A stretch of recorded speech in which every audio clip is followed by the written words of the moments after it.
Floki Inu, ça vous dit quelque chose? J'ai une nouvelle intéressante concernant cette monnaie à partager avec vous. Je ne sais pas si vous êtes déjà au courant ou pas, mais ne vous inquiétez pas, quand on va en parler tout de suite.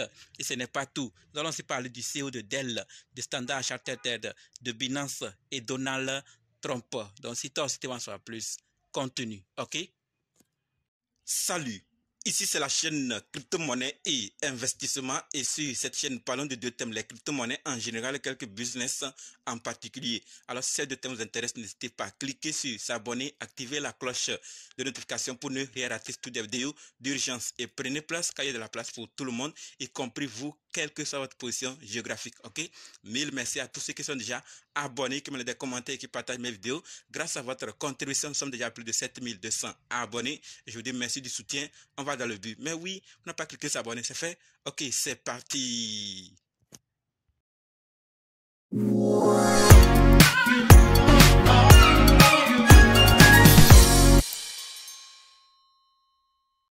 On commence avec le CEO de Dell. Et ce que nous devons savoir, c'est que Michel Dell, 14e personne la plus riche du monde et CEO de Dell, fait plusieurs fois référence au Bitcoin depuis quelques jours. Quelle est son intention? C'est ce que la plupart des personnes se demandent. Et nous savons tous que certaines grandes personnalités, institutions, sociétés ou particuliers commencent ainsi et après commencent à investir ou à développer des projets, des applications qui sont autour du Bitcoin, des crypto-monnaies ou de la blockchain de façon générale. D'autres vont encore soutenir des entreprises, des projets qui sont dans le secteur ou qui parlent autour du Bitcoin, des crypto-monnaies ou de la blockchain. Quelle est lui son intention? C'est des questions qu'on ne peut pas avoir tout de suite des réponses parce que il peut juste parler, d'accord, faire référence, mais pas trop d'intention d'y investir ou de faire quoi que ce soit. C'est l'avenir qui va nous donner de très bonnes réponses par rapport à cela. Donc, restez accrochés. Abonnez-vous si ce n'est pas encore fait. S'il y a de nouvelles par rapport à son intention ou à ce qu'il veut faire de plus, vous le saurez à travers cette chaîne. En attendant, passons à la deuxième nouvelle qui concerne Standard Chartered. Et ce que nous devons savoir là, c'est que Standard Chartered devient l'une des premières banques mondiales à se lancer dans le trading spot de crypto-monnaie en créant un bureau de négociation pour Bitcoin et Ethereum. Le nouveau bureau de crypto est sur le point de démarrer ses opérations et fera partie de l'unité de trading Forex de la banque. D'accord? Il sera géré depuis Londres selon des personnes anonymes proches du dossier. Nous avons travaillé en étroite collaboration avec nos régulateurs pour soutenir la demande de nos clients institutionnels de négocier le Bitcoin et l'Ethereum conformément à notre stratégie visant à soutenir les clients dans l'ensemble de l'écosystème des actifs numériques, de l'accès et de la conservation à la tokenisation et à l'interopérabilité, a déclaré la banque dans un communiqué.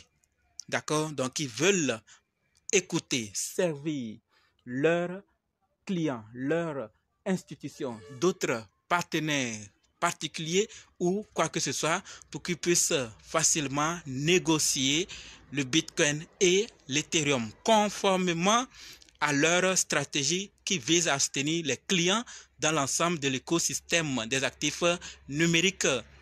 Donc, c'est une bonne information qui nous permet de comprendre que les banques sont en train de vraiment s'y impliquer parce que ça en vaut la peine, surtout avec leur stratégie visant à soutenir les clients dans l'ensemble de l'écosystème des actifs numériques. Ils doivent le faire pour vraiment être à la hauteur de leur stratégie. Voilà donc ce que je voulais partager avec Standard Chartered. En attendant de recevoir vos avis ou vos ajouts dans les commentaires, passons à la troisième nouvelle qui concerne Binance. Et par rapport à Binance, ce que nous devons savoir, c'est que Binance intègre USDT sur le réseau Ton. Êtes-vous informé? C'est bien. Dans le cas contraire, rien ne nous empêche de le savoir désormais. D'accord? Les utilisateurs peuvent désormais, vous et moi, pouvons désormais déposer et retirer des USDT sur le réseau Ton via Binance. C'est intéressant, non? Parce qu'il y a plusieurs qui attendaient cela de près. Et je suis sûr que lorsqu'ils apprendront cette nouvelle ou ceux qui ont déjà appris, ils ont manifesté une immense joie, ou bientôt, vous aussi, vous allez manifester une immense joie parce que vous attendiez depuis cette nouvelle pour commencer à faire vos transactions. Alors désormais, c'est possible d'échanger, de retirer des USDT sur le réseau Ton via Binance. Allez confirmer vous-même sur la plateforme. Passons à la quatrième nouvelle qui concerne Donald Trump.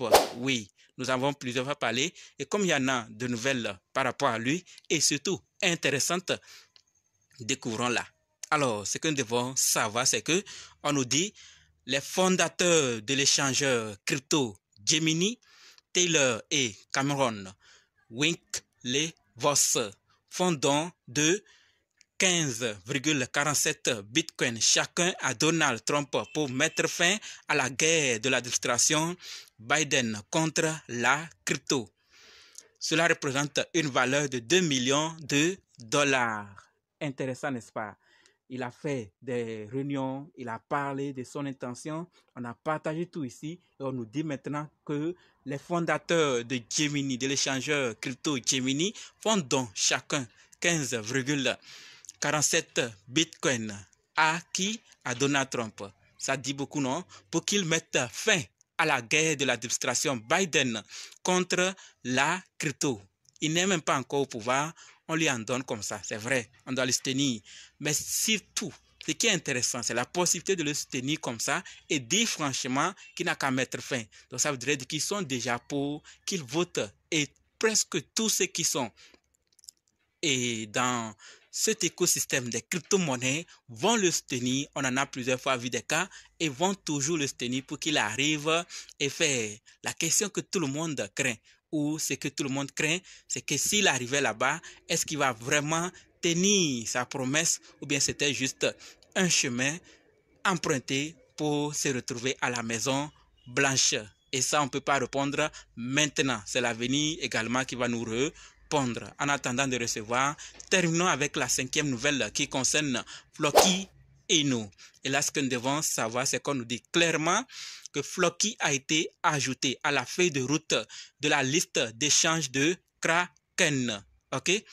Cela marque une étape importante pour l'écosystème Floki alors que nous rapprochons d'être cotés sur l'une des bourses cryptographiques américaines les plus réputées. Kraken dessert plus de 10 millions d'utilisateurs dans plus de 190 pays, dont les États-Unis.